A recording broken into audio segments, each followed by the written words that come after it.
All right, folks, brace yourselves because hell just froze over. Are you sitting down? You need to be sitting down before you hear what I'm about to say, because I'm about to praise none other than Ted Cruz. Ted Cruz. Yes, that Ted Cruz. Republican Senator Ted Cruz of Texas, of all people, actually took a public, principled stance about the indefinite suspension of Jimmy Kimmel, calling out the Trump administration for abusing its power to censor Jimmy Kimmel. This is a staggering development, and thus hell has frozen over, and we have to talk about it. But before we do, if you end up liking this video and you want to support the channel, please be sure to hit the like, subscribe, and alert bells before you go. I almost fell out of my chair when I saw this because Ted Cruz is almost the embodiment. He's certainly a contender for the embodiment of Republican betrayal of principle for political expediency. And yet I suppose a broken clock is right twice a day, which is 2 more times than Ted Cruz is usually right per day. But here we go. It's happened. I want you to listen to this. This is Ted Cruz on his podcast, or a segment of his podcast, The Verdict with Ted Cruz. Brace yourselves.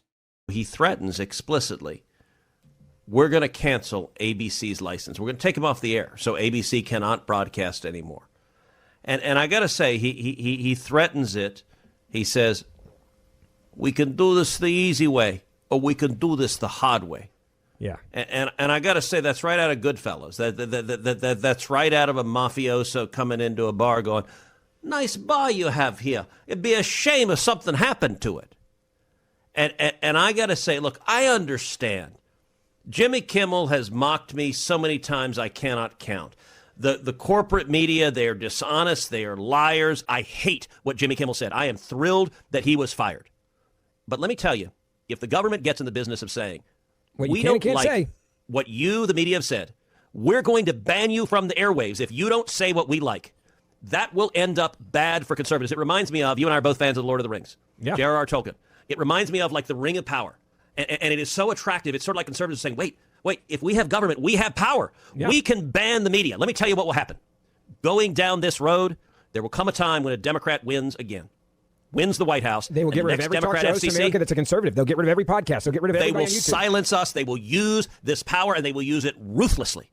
Yeah. And that is dangerous. And by the way, in the Biden administration, they tried to go after and revoke Fox's license because they didn't like, and they say everything they say on Fox is hate speech. I'm sure. I want to stop on that one real quick. I am not aware of the Biden administration's FCC ever going after Fox's license. What I am aware of is that President Biden's FCC chair actually shut down complaints, FCC complaints against Fox and ABC and CBS and others, because she did not want to chill free speech. So the only thing I'm aware of is the FCC under Biden going, now we can't really do anything with Fox. We're taking it away. Whereas Brendan Carr, the current FCC chair, the MAGA lunatic at the FCC, he resurrected all the complaints against ABC, CBS, and places that Donald Trump hates, but he kept the one against Fox buried. Interesting. Very partisan, unlike the Biden FCC. So Ted Cruz is wrong about that. So again, can't give him full credit. He's lying a little bit, but still interesting nonetheless. Let's finish this clip. Fox's license because they didn't like, and they say everything they say on Fox is hate speech. I'm sure they say everything you and I say is hate speech, is misinformation. Sure. They've defined anything counter to the leftist narrative as misinformation. Now, we just talked about Jimmy Kimmel was lying, but you know what? It's interesting. Brendan said, well, gosh, they slandered Charlie Kirk and his family. You know what? If they slandered him, there's already a remedy. There's a remedy of defamation. ABC could be sued. And by the way, you get a defamation lawsuit, you could pay millions of dollars. Let that process play out. I think it is unbelievably dangerous for government to put itself in the position of saying, we're going to decide what speech we like and what we don't, and we're going to threaten to take you off air if we don't like what you're saying. And it might feel good right now to threaten Jimmy Kimmel. Yeah. But when it is used to silence every conservative in America, we will regret it. And so, again, I like Brendan Carr, but we should not be in this business. We should denounce it. It's fine to say what Jimmy Kimmel said was deplorable. It was disgraceful, and he should be off air, but we shouldn't be threatening government power to force him off air. That's a real mistake. That was Ted Cruz. I was stunned. Like, wow, that was actually a principled, cogent position. And again, if for no other reason that you should fear what a President AOC might do with this new precedent, you should oppose it. And even more ironically, not only did you have Ted Cruz publicly vociferously condemning this action by the Trump administration, you know who didn't condemn it? John Thune, the Senate Majority Leader, we don't talk about him a lot. He's the guy who replaced Mitch McConnell as the Senate leader. So he's not Ted Cruz's boss per se, but he's Ted Cruz's leader. Like, he can't fire Ted Cruz, but he took Mitch McConnell's place. He's the most senior Senate Republican. He was asked about this, and believe it or not, John Thune, who is generally much more reasonable and sane than Ted Cruz, he could not bring himself to do what Ted Cruz just did. Take a look. Depends on what happened. Is it appropriate for Brendan Carr to threaten the companies if they didn't take action? Find you guys. Depends on what happened. He just walked away. He avoided answering the question, and he walked away. So, folks, this is what I mean where hell froze over. Not only did Ted Cruz stand on principle, he exhibited more principle than a generally much more principled Republican. Ted Cruz. Let's take a look at the general Republican backlash. Be very careful. Some in the GOP balk at kicking Kimmel off TV. Republicans are splitting on FCC Chair Brendan Carr's pressure tactics. We should all be very cautious about regulating speech, one GOP senator told Politico.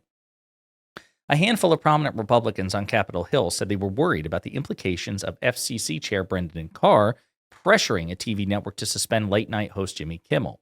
Their comments suggest an emerging split in the GOP over the party's views on free speech. Quote, "We should all be very cautious," said Senator Jerry Moran of Kansas. Quote, "The conservative position is free speech, and we better be very careful about any lines we cross in diminishing free speech." And then it goes into, again, what happened with Jimmy Kimmel's suspension, but we all understand we don't need to read the recap. Moran was one of a half dozen lawmakers who told Politico they were concerned by the implications of Carr's blunt warning Wednesday. House Energy and Commerce Chair Brett Guthrie of Kentucky, whose committee oversees the FCC, raised a red flag while speaking at an event on Thursday. Quote, "Just because I don't agree with what someone says, we need to be very careful. We have to be extremely cautious to use government influence of what people say. To use the government to influence what people say, Notably, none of the elected Republicans criticized Carr by name. They were also outnumbered by the more than a dozen Republicans who told Politico on Thursday they weren't concerned, largely framing Kimmel's suspension as a business decision rather than government coercion. Quote, "This is a total market decision," said Jim Jordan. Of course he would say that. It's a lie. Majority Leader John Thune and Senate Judiciary Chair Chuck Grassley both took a similar tone, as did Donald Trump, in comments on Thursday. A White House official told Politico that Trump played no role in either Carr's warning or ABC's decision, but he doesn't have to, given that he publicly said months ago, "Jimmy Kimmel is next." Carr's like, "Yes, sir, took the warning." It's not like he thought it. He posted it on Truth Social. That's a signal. Republican politicians, Republican appointees can read Truth Social. Let's see here. Obviously, it gets into the response of Democrats. In a letter Thursday, 11 Senate Democrats asked Carr for answers about the episode by September 25th and told the FCC chair that, quote, "This is precisely what government censorship looks like."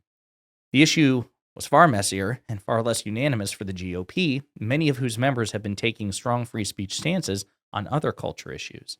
Moderate Senator Lisa Murkowski, Republican, said she had questions about Carr's handling of Kimmel's suspension.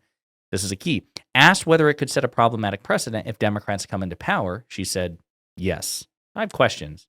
Okay, well, are you going to have questions or more concerns if Democrats come back into power? Yeah. Okay. It's a sign of how seriously some of the GOP are taking these concerns. The Republican and Democratic leaders of the House Oversight Committee said they're working together to secure Carr's testimony in light of the Kimmel decision. Carr did not respond to requests for comment Thursday, but hailed the move to take Kimmel down in a post on X, which, of course, we are all aware of. So there you have it, folks.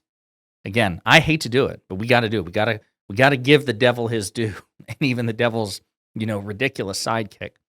Ted Cruz actually took a public, principled stance against government censorship, whereas most of his party is capitulating to own the libs, and that matters. That matters. So, gold star for Ted Cruz. In the meantime, let me know what you think in the comments.